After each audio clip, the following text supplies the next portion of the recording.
Hey guys, what's going on? So it's been quite the interesting day. And I'm gonna do more of a kind of somber, not somber, but more of a low-key video tonight because I want to talk about stuff as someone that continues to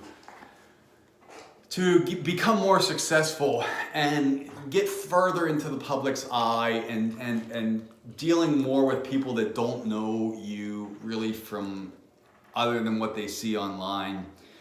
It's funny because it brings out a number of haters and people that will always try to, I guess, picture you in the worst way possible, I guess is the way to say it. And I've been getting a lot of that lately. And usually it doesn't bother me at all. It doesn't bother me at all. I really don't care what someone says about me or what they think about me. But when someone starts to accuse me of being something that I'm not, meaning being a scam or being fake or whatever it is, guys, I'm going to 100% honest my puppy's here, so he's going to take part in the video. That irritates the shit out of me, especially in the real estate industry, because there's so much of that shady shit going on, and I'm not doing any of it. I am doing exactly what I say I'm gonna do, and I train people and I teach people how to invest in real estate, how to start wholesaling, how to scale that up. The problem is people always look for the bad, right? And I get it. Some people are gonna jump to conclusions, some people are going to do whatever, but today's a great case in point because I had someone that was going to come on board into the mentorship program. He had been blowing me up for days, right? And I've been giving him my time, even though I've been absolutely crazy busy. And because I firmly believe in doing that, right? And I don't know today what prompted it or what started it. Maybe it was because I just didn't get the stuff over to him quick enough because I've been running nonstop. But he started accusing me of being a fake, being a scam, pulling up screenshots from a website that's currently being worked on that had placeholders in it, pulling up or going to an old address that I used to have my business located at and seeing that we weren't there anymore and calling me fake. And it's like, and all this stuff is explainable, yet he's just going off on me through Messenger, right? And I'm just like, I can do one of two things. One, I can go on the offensive and go back at him and just like totally tear him down based on facts that I have. Or I can just be like, you know what? All you, man. If that's what you want to believe, best to you. But the bottom line is everything that you're saying is explainable. But what's the point? Because if that's how he's going to be now, he's always going to be that way. And people like that operate like that now are always going to be a major pain in the ass. And you don't need those people in your business. You don't need those people in your life. I don't need those people as my students. I don't make my money from coaching people. I make my money from investing in real estate. I don't need someone's $1,000 to buy into the program. That doesn't do shit for me. What does shit for me is buying a $15 million, $20 million property, and then a $30 million property and a $50 million property. That's what makes me money. Or wholesaling 35, 40, 45 properties every single month at $15,000 a pop. That's what makes me money. Not coaching people. I do it because I enjoy training, but I'm going to be 100% honest. People like that will never be part of the program.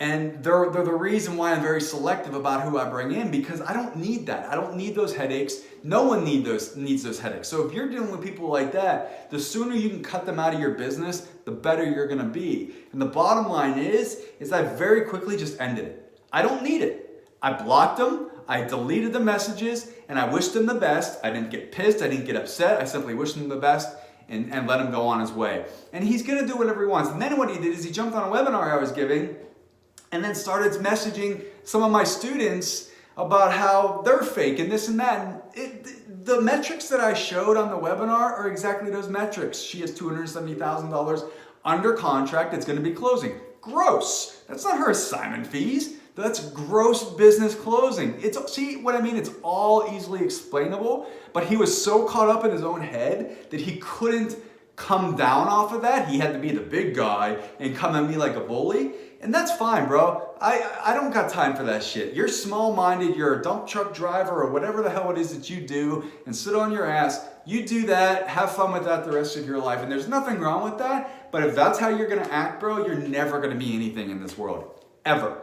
So best of luck to you. Ignore the haters, ignore the people that want to jump to conclusions. And here's the best part, guys. It's the same reason why I got investigated by the Pennsylvania State Licensing Commission, and then they realized that everyone was making a mistake. There's 2 people in my city with my exact same name. There's 2 Matt Simmonses. The one is scum and does wholesale in a way that is totally despicable. And that's what everyone pulls up. The thing is he's sending all kinds of mailers out, and people search the name and they pull my websites up because we do a lot more business across the industry, and then they assume it's me. And it's not. It's the same reason why the PA State Licensing Commission with real estate investigated me and my real estate license, because I have to disclose I'm a licensed real estate agent. He wasn't doing that because he's not. They got things confused. They thought I was him. They reported me to the state. It's all been handled. But people are so small-minded. They can't think outside of what they think about, and so they make up this whole story, and they have to believe it, and they just kind of steamroll over anything or any reasonable explanation to still continue to believe it. Those people are not worth your time. I don't need them. You don't need them. No one needs them. My important things are supporting and building a life for my 2 amazing kids and helping the people out and helping as many people out as I can. And that includes all of my employees and everyone that I teach and I coach and that are my students in the program. So guys, really the moral of this story is that as you grow, as you can continue to get bigger, people don't want to see you succeed. And if they can tear you down, they're going to at any possible moment they can. He's a classic case in point, right? He was up my ass for days, and I was giving him all the time that I possibly could. And happy and being open about everything that he asked, put him in touch with some of my other students. But because today I wouldn't respond to him as quick as he wanted because I was really, really busy negotiating some bigger deals for my investment company, apparently that wasn't good. So then he wanted to start making up this story in his head and trying to assimilate and bring in pieces of other things that are easily explainable and make it part of his narrative. And that's fine. I just don't have time for that. Best of luck to you. Best of luck to all your haters. Remember, guys, no one will ever hate on you or criticize you that has done more or the same amount that you have done. It's always people that have done less and will never do what you've done that will hate or criticize on you or call you something that you're not or accuse you of something you're not doing. Keep that in mind. Until next time, guys, have an amazing rest of your night. I'm gonna go relax.